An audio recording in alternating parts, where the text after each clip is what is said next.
నమస్తే, welcome to పూరా local. నేను మీ సంపత్ కుమార్. దేశవ్యాప్తంగా సంచలనం సృష్టించినటువంటి టీసీఎస్ నాసిక్ క్యాంపస్కి సంబంధించి రోజుకు ఒక కొత్త విషయం అయితే బయటికి వస్తున్నటువంటి పరిస్థితి.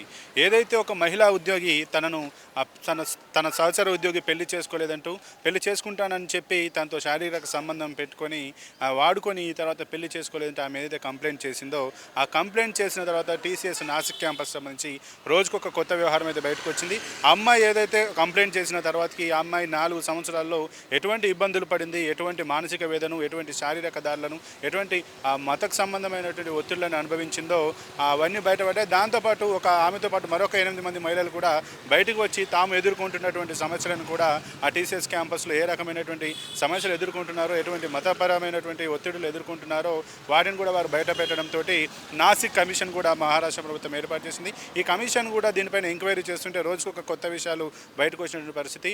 దీంట్లో ఈ కేసుకు సంబంధించి దాదాపు 9 మంది పైన కూడా 9 ఎఫ్ఐఆర్లు అయితే అయ్యాయి. దాంట్లో 2 మహిళలు ఉన్నారు. అందులో ఒక హెచ్ఆర్తో పాటు మిగతా వాళ్ళు కూడా టీం లీడర్ స్థాయిలో ఉన్నారు. ఎవరైతే వారికి సంబంధించినటువంటి టీం లీడర్ స్థాయి పదవిని కూడా వాళ్ళు దుర్వినియోగపరుస్తూ తమ యొక్క సహోద్యోగులను, తమ యొక్క తోటి ఉద్యోగులపైన ఒత్తిడి తెస్తూ మత మార్పిడి తేవాలని, మత మార్పిడి చేయాలని, బీఫ్ తినాలని, అలాగే ఒక ఉద్యోగి కూడా ఒక జాతీయ మీడియాకి మాట్లాడుతున్నటువంటి ఒక ఉద్యోగి కూడా తన భార్యను తన దగ్గర పంపించి పిల్లలు పుట్టించేలా చేస్తానంటూ కూడా చెప్పినట్టు అతను ఆ జాతీయ మీడియాకు చెప్తూ కూడా వాపోయినటువంటి పరిస్థితి.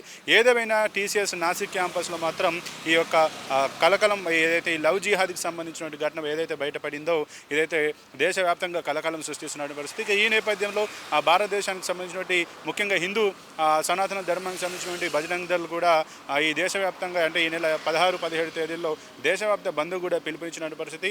ఏదైతే భారతదేశంలో ఇంకా కూడా ఈ యొక్క లవ్ జిహాద్ కేసులు పెట్టరేగి పోరిపోతున్నాయని, హిందూ మహిళలకు ఎక్కడ రక్షణ లేకుండా ఉంటుందంటూ కూడా వారైతే వాపోతున్నటువంటి పరిస్థితి.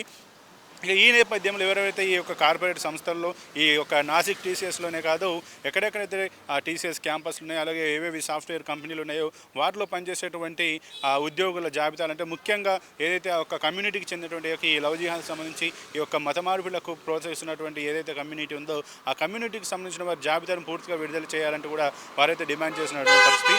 అలాగే మహారాష్ట్రకు సంబంధించి ఒక టీసీఎస్ క్యాంపస్తో పాటు బెట్టింగ్ వేస్తూ కూడా ఒక ఇద్దరు యువకులు దాదాపు 180 మంది మైనర్ గర్ల్స్ని, 180 మంది అమ్మాయిలను ట్రాప్ చేసి స్నాప్చాట్, వాట్సాప్లలో ట్రాప్ చేసి వారి యొక్క అశ్లీల వీడియోలను రికార్డ్ చేసి బ్లాక్మెయిల్ చేసి అమ్మడానికి, అలాగే ఆ పడుపు వృత్తిలోకి దింపినటువంటి పరిస్థితి కూడా కనబడింది. ఒకరి మీద ఒకరు బెట్టింగ్ వేసుకొని తన్వీర్ అనే యువకుడు, అతని స్నేహితుడు కలిసి ఈ యొక్క ఉదంతానికి పాల్పడ్డట్టుగా తెలిసింది.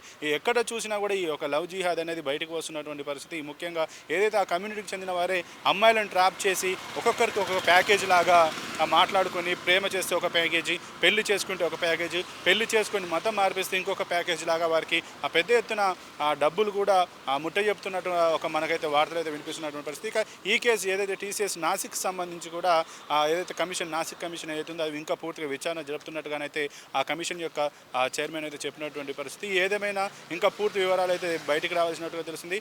ఈ టీసీఎస్ నాసిక్ సంబంధించి పెద్ద ఎత్తున కూడా వాళ్ళు విచారణ చేస్తున్నట్టుగా, ఇంకా దర్యాప్తు జరుగుతున్నట్టుగానైతే అధికారులు అయితే చెప్పినటువంటి పరిస్థితి. ఈ విషయంపైన దేశవ్యాప్తంగా గందరగోళం అయితే జరుగుతున్న పరిస్థితి. ఎందుకంటే ముఖ్యంగా ఎవరైతే ఒక సాఫ్ట్వేర్ కంపెనీల్లో పనిచేస్తూ ఉంటారో, తమ పిల్లలు పెద్ద పెద్ద ప్యాకేజీలతో పెద్ద పెద్ద కంపెనీల్లో పనిచేస్తుంటారు, వాళ్ళు రాజాలాగా ఉంటారు అంటూ కేవలం సాఫ్ట్వేర్ కంపెనీలో చేస్తే కేవలం వర్క్ స్ట్రెస్ ఉంటుంది తప్పించి ఇతరత్ర ఏవి ఉండవు అనేటువంటి భ్రమలో ఉన్నటువంటి ఆ యొక్క పనిచేసేటువంటి కుటుంబ సభ్యులు కూడా ఈ యొక్క ఉదంతం బయటికి రావడంతో ఇంకా ఎంత పెద్ద ఎత్తున వారి యొక్క పిల్లలు ఈ యొక్క మత మార్పిడులకు గురవుతున్నారో, ఈ యొక్క మానసిక వేదనకు గురవుతున్నారంటూ కూడా ఆందోళన వ్యక్తం చేస్తున్న పరిస్థితి.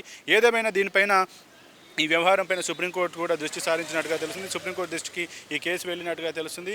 దీంట్లో ఇంకెవరెవరు నిందితులు అయితే ఉన్నారో ఆ నిందితులను కూడా బయటకు పట్టుకునేటువంటి పరిస్థితి చేస్తుంది. ఇప్పటికీ 10 మంది ఉండగా 9 మందిని అయితే పోలీసులు అరెస్ట్ చేసి 9 ఎఫ్ఐఆర్లు అయితే చేసినట్టుగా తెలుస్తుంది. ఒక నిందితుడు కూడా ఇంకా పరారీలో ఉన్నట్టుగానైతే తెలుస్తుంది.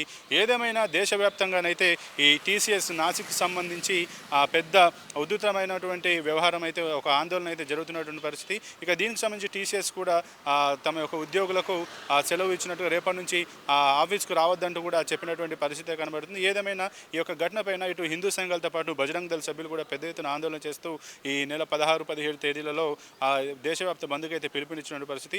ముఖ్యంగా ఈ ఉదంతాల్లో ఈ యొక్క లవ్ జిహాద్లో పాల్పడుతున్న వారి యొక్క పూర్తి వివరాలను కూడా బయటపెట్టి భవిష్యత్తులో ఎటువంటి ఘటనలు జరగకుండా ఎటువంటి మత మార్పిడి ఘటనలు కావచ్చు, మా ఒత్తిడిని చేసే ఘటనలు కావచ్చు, హిందూ లవ్ జిహాద్లకు సంబంధించిన ఘటనలు కూడా జరగకుండా ఉండాలని, దీనిపైన ప్రభుత్వాలు కఠిన చర్యలు తీసుకొని లేదంటే తామే చట్టాన్ని చేతిలోకి తీసుకొని మరి ఒకరు కూడా ఈ యొక్క లవ్ జిహాద్కి ఆమె పాల్పడకుండా మేమే బుద్ధి చెప్తామంటూ కూడా బజరంగ్ దళ్ సభ్యులతో పాటు హిందూ సంఘాలు కూడా తమ యొక్క అభిప్రాయాన్ని, తమ యొక్క ఆగ్రహాన్ని వ్యక్తం చేస్తున్నటువంటి పరిస్థితి. కెమెరామెన్ సీతారాంతో సంపత్ కుమార్, హైదరాబాద్.